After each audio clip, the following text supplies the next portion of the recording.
you want to prescribe the client a solution already. But then there's the imposter syndrome in you that like, hey, is this the really right solution for them? Or what if I tell them something wrong? For those of you who do not know me, hi, I'm Daryl. I'm the founder of Break the Limits. What we do really well is that we help advisors achieve MDRT, Centurion, even COT. Keyword here is with purpose, so they can do it happily and like purposefully. And let's cut the chase and go right into the video today. So, number one, examples or like, symptoms. For example, you'll probably resonate with this. You don't tell a lot of people that, hey, here's my problem, right? Imposter syndrome is something that you face within yourself.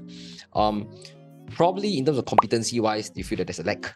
I'm not good at financial planning. I'm not good in terms of the product knowledge. I'm not good at all of these things. That could be one. But number two, if some of you are already competent enough, you got all the CSFC certifications and everything, but deep down you still feel a lack to reach out, and that's why you are, holding yourself back from reaching out to like CEOs, like business owners, even C-suites or high managerial position kind of prospect or audience, and you keep telling yourself, say, hey, I need to prepare more, I need to read more, I need to research more. It's not so much about the knowledge per se, but it's about you yourself having this imposter syndrome that's limiting you back from the business. Or it could be the fact that you kind of know what's the right thing to say, but the imposter syndrome in you, right, hold you back from expressing it to the prospect. For example, the prospect say that, hey, ask you a question, then you're like, you know the answer, but you just, I'll get back to you. And all of these things just affects the business opportunities. Or maybe a last example would be, you want to prescribe the client a solution already, but then there's the imposter syndrome in you that like, hey, is this the really right solution for them? What if I tell them something wrong? All of these things are really sabotaging your business, and that is a symptom, right? First and foremost, before solution, let me just diagnose why you're having this imposter syndrome to begin with. Number one, imposter syndrome comes because there's some sort of doubt or there's some sort of shame. Please understand this or write this down if you're listening to this video. Imposter syndrome comes because of shame. For example, deep down you know yourself that maybe your competency is not as high. Maybe you yourself, your finances are in shambles, yet you prescribe someone a wealth accumulation plan. There's shame. Or maybe your knowledge for a certain thing, there's doubt, so you're doubtful about yourself. Hence, you feel that you're faking it, you're imposter about it. You do the very first thing right now is to write out what are some things that you genuinely feel shameful or doubtful about.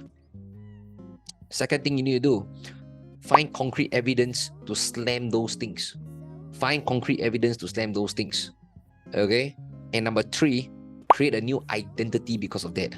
I give you an example, a real life example from my side. When I was starting out as a coach, I tell myself, say, wow, shit, I feel shame or I feel doubtful about myself.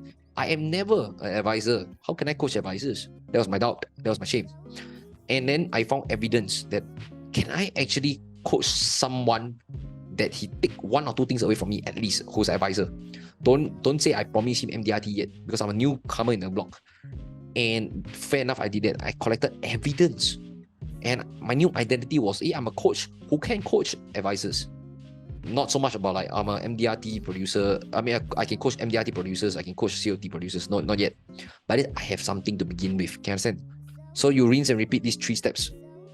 You find out what are you shameful about, what are you doubtful about. Number 2, you create evidence so they can slay those doubts. And number 3, you walk away with an empowering identity. Time and time again, rinse and repeat until you genuinely feel congruent with yourself.